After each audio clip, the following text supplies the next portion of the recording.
what other things are NFCA doing to help the coaches um, during this time? And also on the other end, like, what do you see as the most common questions that that you're getting from them? I think the most common questions, of course, are, like anybody feels, when's life going to get back to normal? Yeah, I The ask God every day. I yeah, haven't gotten an answer.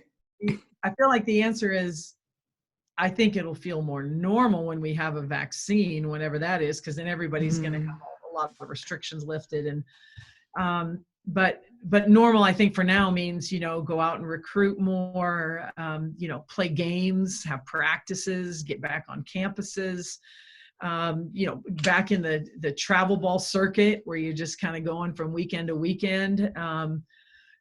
I get asked that a lot, and unfortunately, it depends where you live, because, as you know, there's some travel tournaments that have been played already, and some that are postponed, and some that are canceled, and everywhere in between. So that's probably the one of the top questions. The other top question is kind of something you touched on, like, if we can't recruit this summer, then what's the fall look like for all of us? How can we make sure that we can watch these 21s and 22s play a little bit more? So I think that's another big one. And then just everyone, I think that the number one thing we do for coaches is listen first and foremost, because we all feel this. Some may say, man, I have this big budget cut and I don't know, or hey, I'm losing an assistant position.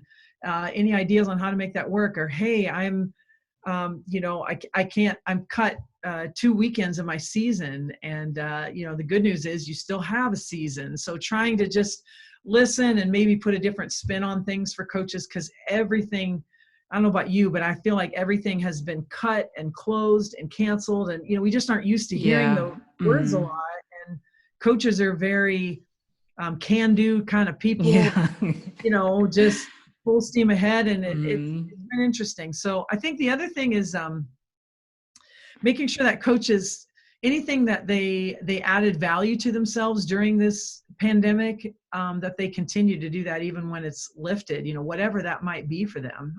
Yeah. Just there's some positives that have happened, but what we're doing for coaches is what we talked about at the beginning. I think just all the educational initiatives, all the webinars, all the virtual coaches clinics, all of the podcasts, the NFCA Day initiative. We've got a really exciting thing we're going to announce here at the end of the week. Since the Women's College World Series Championship Week is coming up, we've got some really cool things planned for that, some cool giveaways. So stay tuned for that. Just, I think, trying to offer a lot of goodwill. It's Mm-hmm. tough as a nonprofit to offer goodwill because, we're not made of money either, but just being able to give back to them. So as part of their memberships, just giving them all this education and giving them the legislative information that's accurate, and doing this big giveaway thing we're going to do next week. If a coach, we have 20-year members who just can't pay their membership because their school's frozen and they won't get reimbursed if they don't wait, extending their membership, just trying to do our best to offer goodwill to people, because I think that's what people need right now is a Yeah. little understanding and that sort of thing. And I think Rhonda Revelle said it best to us. We have a team huddle every day remotely, and so Mondays we share something kind we've done for someone throughout the week. On Wednesdays we have Wisdom Wednesdays, so we have a guest speaker just share 5-10 minutes of some wisdom, little shot in the arm for our staff. And then on Fridays, we have Footloose Friday, which is we start with a dance party. So you're welcome to join.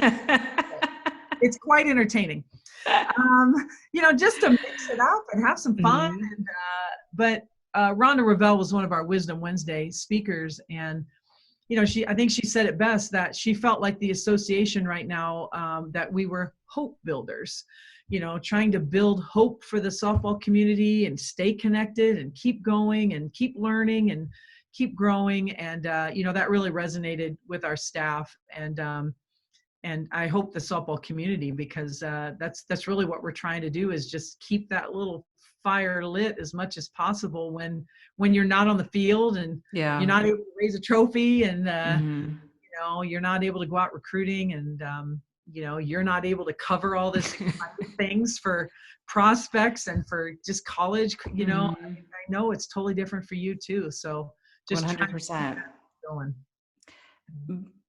But on the other end, I'm able to do this now. I'm able to talk to so many different people in the softball industry and share that information.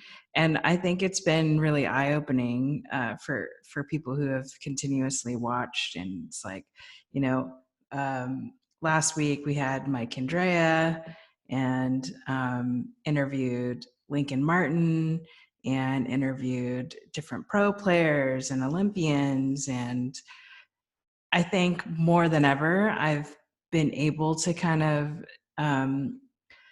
really kind of blend these different spaces together. The spaces I love, like I'm a nerd. I will nerd out on the kinetic chain, but I can talk about like the softball experience we had at the World Series.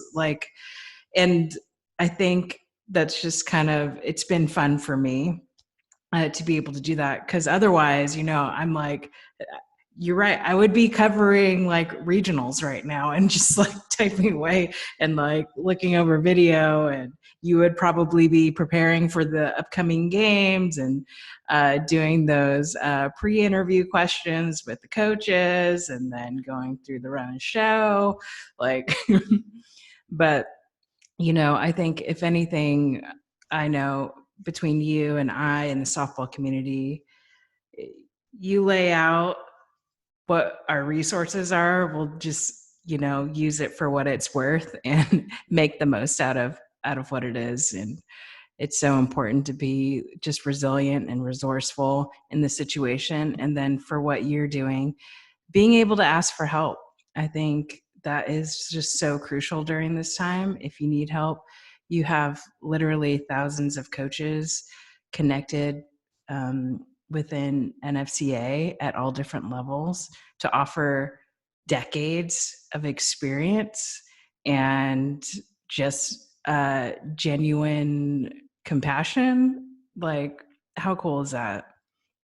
Yeah, I think that's what makes softball so special, is that we are different than a lot of sports. I'll get calls from executive directors of other sports all the time and be like, how are you doing this? Or how'd you make that happen? Or what's going on here? Because we share a lot of membership, so we can like help each other a little bit. And, a lot of times I'll be like, well, I just asked, and I know them well, or so-and-so knows so-and-so. But I think it's because everyone has the ultimate same goal in mind. Of course, everybody wants to win, and of course, everybody wants a good living and that sort of thing. But at the end of the day, we want our sport to last a long time. We want it to continue to grow. And I feel like the people years ago who decided to make the ball yellow instead of white, good for them. The people who decided to move the pitcher's plate from 40 to 43, good for them, because I played during the time when it was 40 feet and I loved it, but the scoreboard never really went up above 3 or 4, Right. Yeah. So, I remember that. we need to continue that, like at some point there was no scholarships. Now we have scholarships, so Yeah. we kind of feel like we've been handed the keys to the car now. And I believe that a lot of our coaches, especially those coaches that you mentioned who have decades of experience, feel that way. Like we feel like, okay, now what else can we do here for the association and for the sport and for our coaches and ultimately our student athletes? And I think that's what drives me every day. And I kind of got 2 buttons, on and off, and usually it's on, so it means like go. And but I feel that sense of responsibility to the softball community and the sport, who's given so much to me and to our staff and all the players, people like you out there. You have a career in softball now, and Yeah, who would have I feel thought? like we need to keep it Yeah, going. absolutely. I know, and that's something I always think about,